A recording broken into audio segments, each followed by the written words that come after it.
Hello, my dear friends. Welcome to English in Bodo channel. आंनि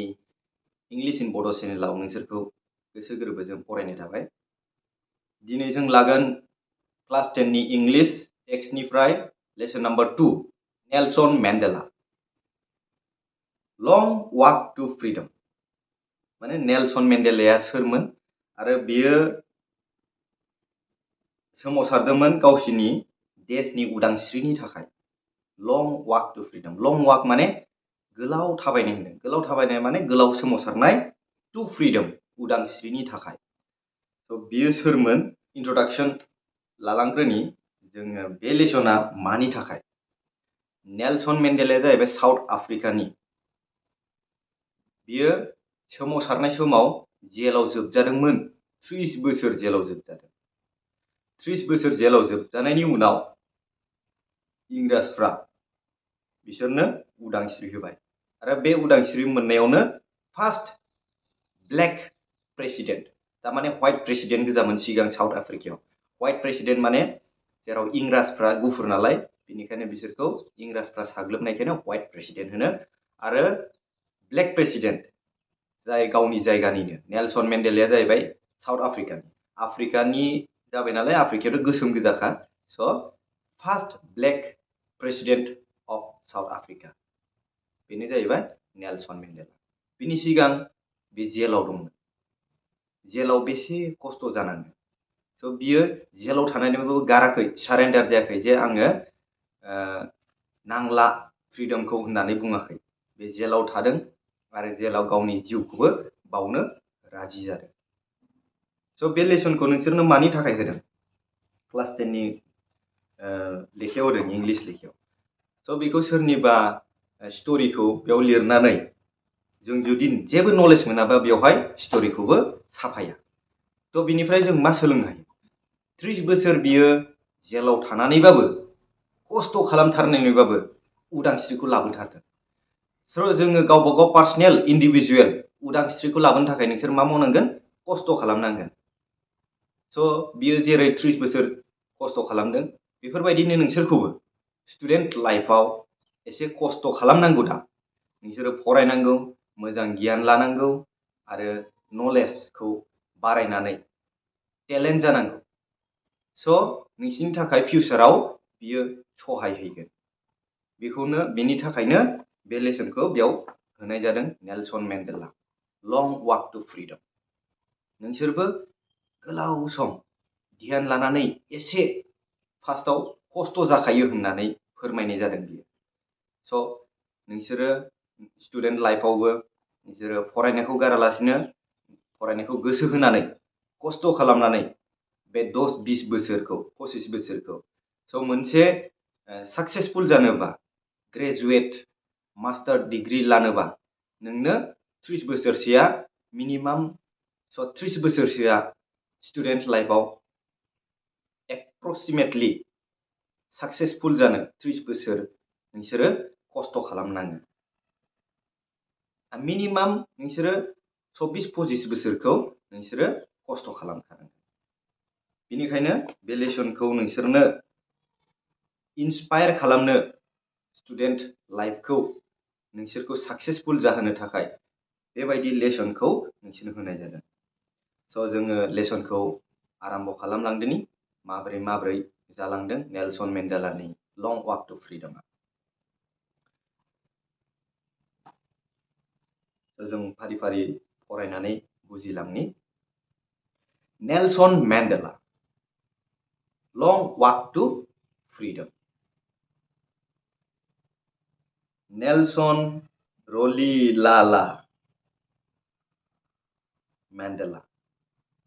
दा बेवहाय जों सिलेबल मोनसे फरायलांनि। नेल्सन NELSON नेल्सन रलिलाला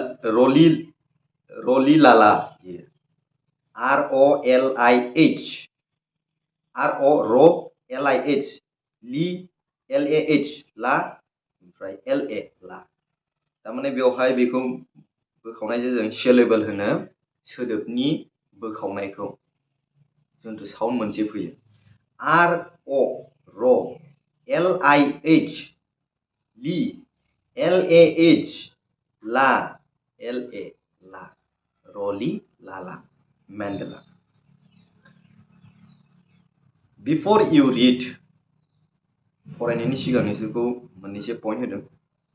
apartheid बिसोरखौ नाय मोजाङै is a political system that separate people according to their race माने जाथि लानानै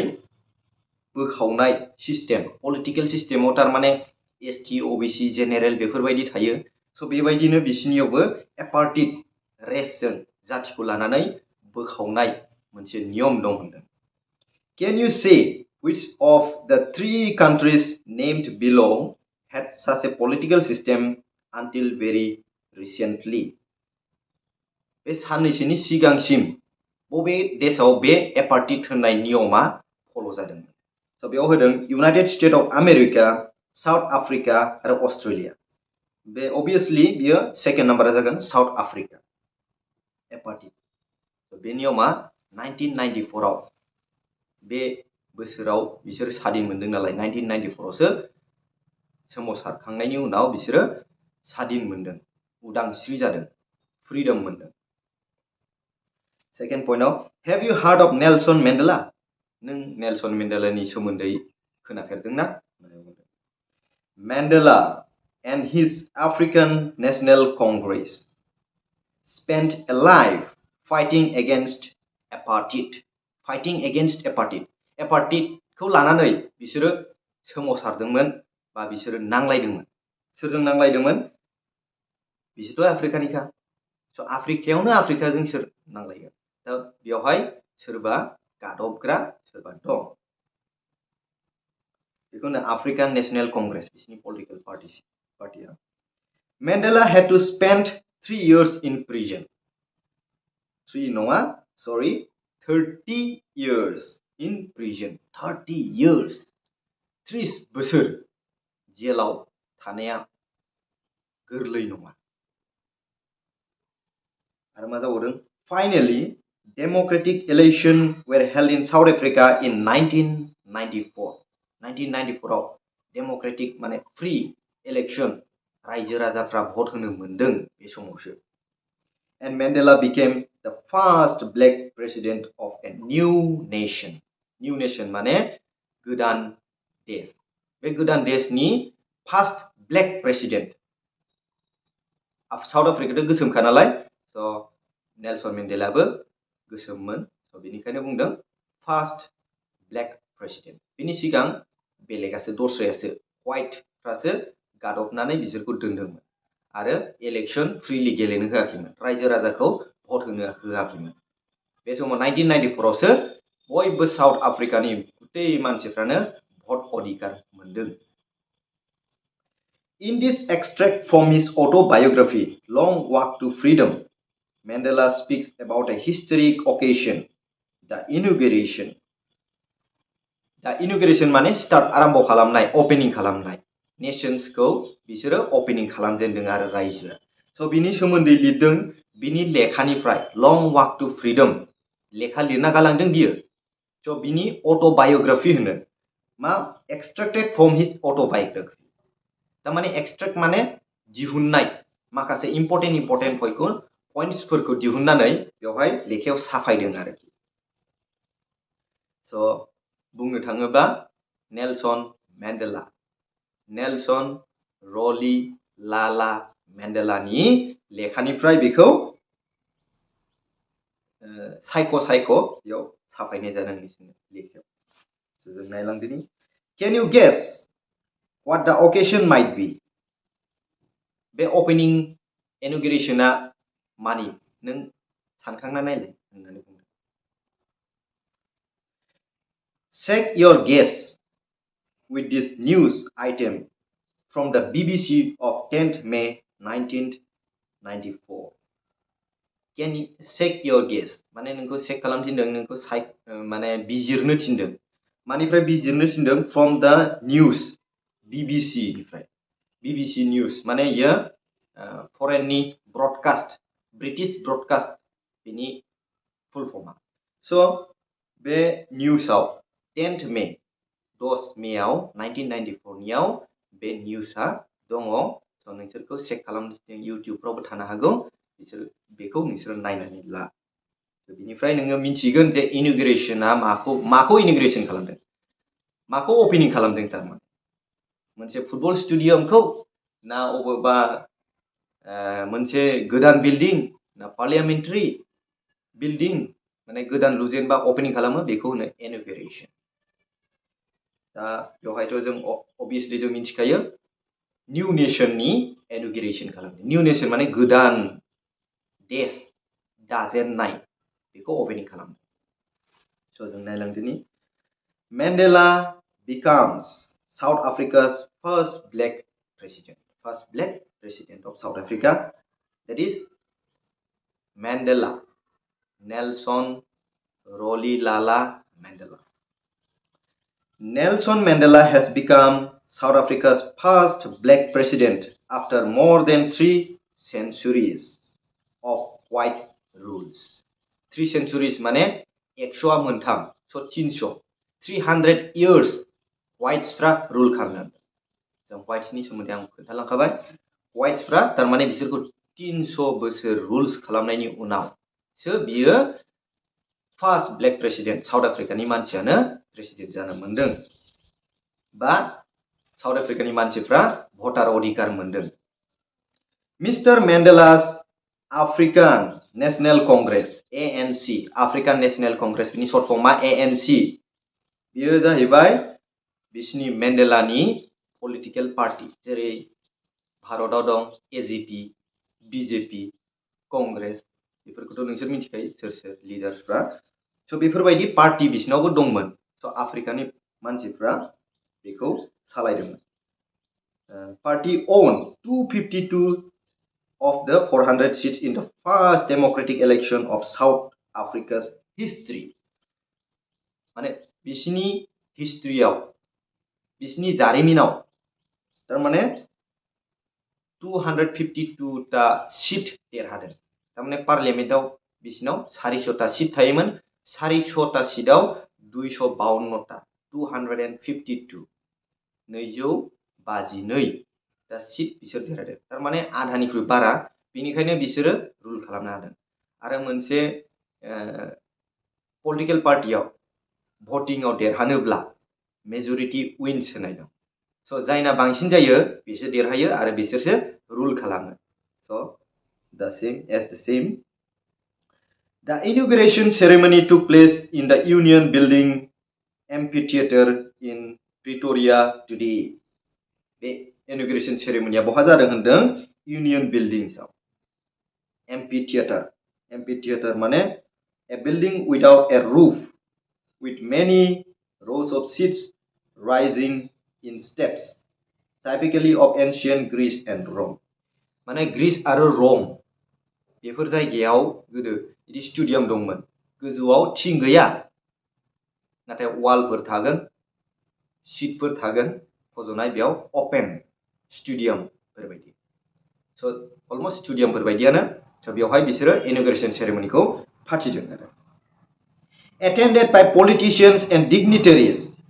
politicians खौथ' मिथिखायो पलिटिशियन लिडारफोरखौ and dignitaries माने मानगोनां मानसिफोर VVIP बिसोर इम्पोर्टेन्ट आरो from more than 140 countries around the world 140 countries नि 140 ता देशनि माने मिनिस्टार्सफोर बेयाव ज' जादों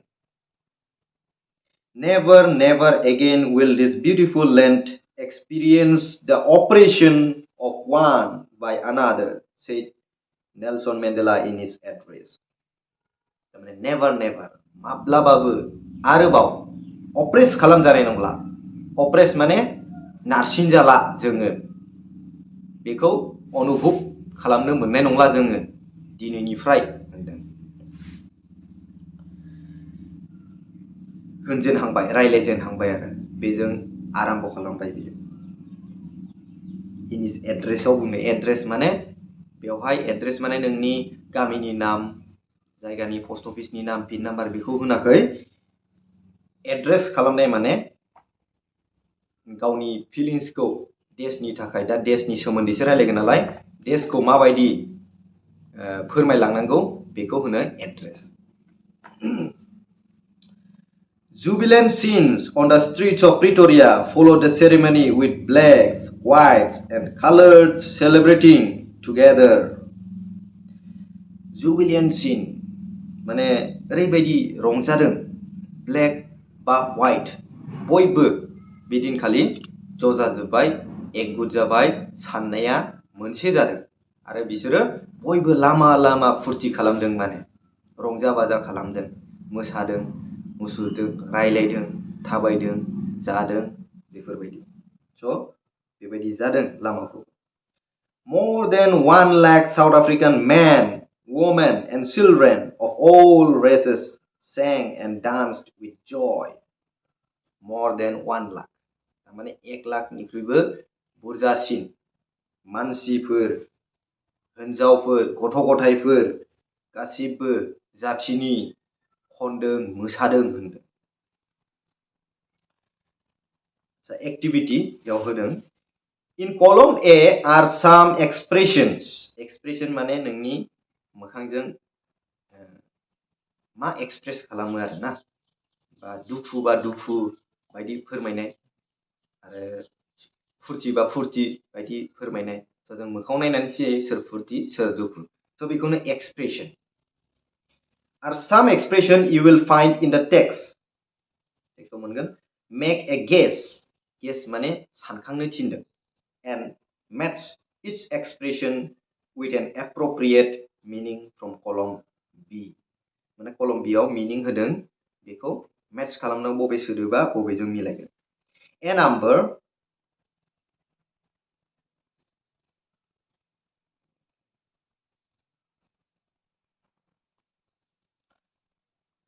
okay जों next खौ नायलांनि.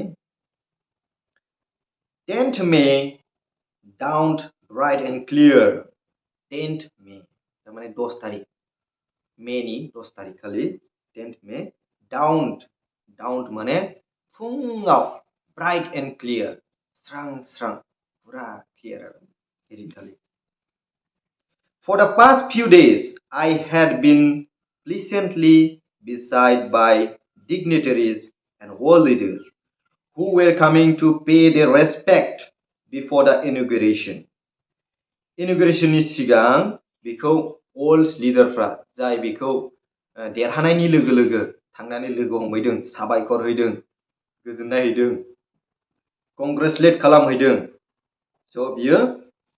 ओरैबायदि गोजोननाय मोनदों. बिसाइड माने गिदिं सारिगिदिं बिनि थाफानाय जेनेबा नों अलिम्पिकआव देरहानानै नोङो मेडेल लाना फैबाय बा अलिम्पिकआव नङा लकेलाव गेलेनानै नोंसोरो देरहानानै फैबाय बा बबेबा एग्जामाव उथ्रिनानै फैबाय साक्सेस जानानै फैबाय स' नोंनि खाथियाव नोंखौ साबायखर होनो बयबो फैगोन स' बे समाव नोङो माबायदि गोजोननाय मोनो स' बेबायदि गोजोननाय मोनदों बिदिनखालि बियो. The inauguration would be the largest gathering ever of international leaders on South African soil. बेनो सबनिख्रुइ गिदिरसिन गैदारिं माने ज' जादों आरो साउथ आफ्रिकान सयलआव सयल माने हायाव बिसिनि आफ्रिकायाव थारमाने आफ्रिकायाव बेदिनखालि जोबोद गिदिर मिनिस्टार्स गैदारिं जादों स' बेनो हिस्ट्रि जानानै थादों होनदों आरो. The inauguration would be the largest gathering ever of international leaders on South African soil. तारमाने international leaders माने दस्रा विभिन्न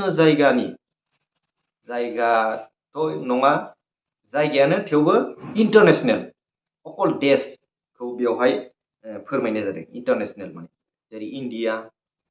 Bhutan Nepal Bangladesh China Japan Australia बेफोरबायदि देशनि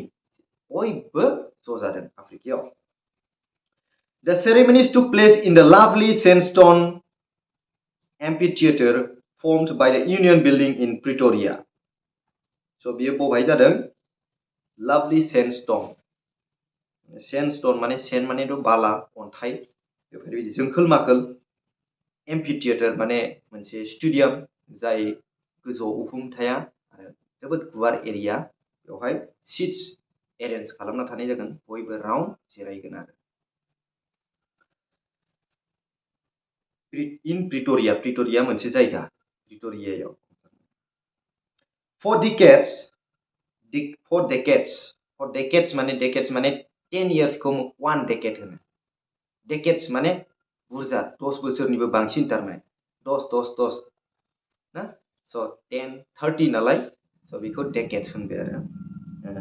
30 years 10 20 30 so decades माने गोसोआव लाखि 10 years खौ 1 decade होनो so for decades this had been the seat of white supremacy this had been माने past perfect आव लिरदो बियो तारमाने साउथ आफ्रिकान सयला बा साउथ आफ्रिकाया सोरजों सोलिदोंमोन व्हाइट सुप्रिमेसि माने बिसिनि नियम कानुनजों व्हाइट्सखौथ' बुजिखाबाय so बिसिनि नियम कानुनजों सोलिदोंमोन for decades and now it was the site of a rainbow gathering of different colors and nations for the installation of South Africa's first democratic non-racial government तारमाने बेदिनखालि race system एपार्टेड सिस्टेमखौ फोजोबस्रांनानै गोदान मिलिजुलि सरकार खालामदों तारमाने गासिबो जनजातियानो ज' जानानै मोनसे देश बानायनो बिसोरो आवगायलांदों स' बि साक्सेस जादों आरो बेवहाय जोबोद कालारफुल गेदारिं होननानै बुंदों रेइनबो गेदारिं दा रेइनबो गेदारिं माने मा रेइनबोआव मोनबेसे कालार थायो स' बुरजा कालार थायो 6-7टा कालार थायो स' 6-7टा कालारजोंनो बेसे कालारफुल नुगोन स' बेखौ फोरमायनाय जादों रेइनबोखौ बिनिखायनो बेवहाय होदों कालारफुल जादों हेदिनखालि रंजा बाजाजों लानानै गाननाय जोमनाय गासिबो जनजातिनि मानसिफ्रानो ज' जानानै मोनसे देश बानायगोन होननानै आग बानायदों next On that lovely autumn day, I was accomplished by my daughter Zenani. तारमाने I was accompanied माने लोगोआव थांफादों सोर बिनि फिसाजो जेनाया बिनि फिसाजोनि नामा जेनाया तारमाने on that lovely autumn day autumn माने बे मे मास जाहैयो autumnनि बेयाव बोसोरखौ मोनब्रै सिजनाव राननाय जायो सामार विंटार अटम स्प्रिं बिनि पइन्ट दं बेखौ नोंसोरो नायनानै ला स' जोङो अटमखौ जोङो बुंनो हायो बिलाइ सिरिनाय सिजनखौ जाय बारनानै बिलाइ सिरिनाय सिजनखौ अटम होननानै बुङो स' बेखौल' गोसोआव लाखि स' तारमाने मे मासनि 10th May 1994 बेखौनो फोरमायदों बेवहाय बेखौ होनदों on that lovely autumn day I was accomplished by my daughter Zenaya माने बेखौ 10th May बाहायबाय थायाखै बेखौ autumn बाहायबाय आरो बेवहाय okay next on the podium Mr. de Klerk was first sworn in as second deputy president आरो सोरखौ deputy president फज'खो मिस्टार de Klerk खौ आरो बेनो फार्स्ट होनगोन De Klerk was first sworn in as a second deputy president. Then Thabo Mbeki was sworn in as first deputy president. This second sir आरो फार्स्टआव सोरखौ बहायदोंमोन Thabo Mbeki खौ बहायदोंमोन तारमाने बेनिफ्राय सेकेन्डआव सोरखौ बहायखो मिस्टार de Klerk तारमाने मिस्टार de Klerk आसो जानानै थाबाय आरो when it was my turn आंनि समा जेब्ला सौहैबाय I pledged to obey and unfold the constitution and to devote myself to the well-being of the republic and its people to the assembled guests and the watching world I said आं बुंबाय मा बुंलांखो नाय when it was my turn आंनि समा जेब्ला सौहैबाय आंनि भाखन होनो address होनो समा जेब्ला सौहैबाय अब्ला मा जाखो I pledge to obey आं प्रमिस खालामबाय जे आं मानिगोन and unfold the constitution unhold माने बियो constitutionखौ मानिनानै लाफानानै and to devote myself to the well-being आरो आं आंनि गोसो गोरबोखौ मानसिनि थाखाय मावगोन होननानै of the republic and its people आरो मानसिनि थारमाने मानसिनि थाखाय बे मावगोन होननानै प्रमिस खालामबाय जेरै जोङो मोनसे मिनिस्टार जानोब्ला जोङो अथ टेकिं सेरेमनि फाथियो बेवहाय बयबो मिनिस्टार्सफ्रा जोंनि इन्डियायाव हमनानै ला अथ टेकिं सेरेमनि जायो बेवहाय मिनिस्टार्सफ्रा गावबा गाव प्रमिस खालामनांगौ जे जोङो रायजोनि थाखाय मोजांनि थाखाय जों मावलांगोन होननानै प्रमिस खालामखायो मिनिस्टार्सफ्रा बेनिखायनो जोङो जोंनि मोनथायखौ जोङो बिनो हायो आरो बिसोरबो जोंखौ नाकस खालामनो हाया जेब्ला कन्स्टिटिउशनेल ल'आ बेवहाय एक्सेप्टेड जायो next today all of us do by our presence here दिनै जोङो बेयाव ज' जानानै confer glory and hope to newborn liberty confer glory माने जोङो जोंखौनो उदांस्रि मोननाय देरहानाय ग्ल'रि माने देरहानाय दिन and hope जों आसा खालामो to newborn liberty जे जोंनि newborn कान्ट्रिया जाहाथे दिनै देरहाबाय out of the experience of an extraordinary out of the experience माने नोंनि मोनदांनाय नोंखौ व्हाइट मानसिफ्रा रुल्स खालामदोंमोन अब्ला नोंखौ नोंनि गोसो बायदि मावनो होआखैमोन बेखौनो होनदों an extraordinary human disaster माने धंस जालांनाय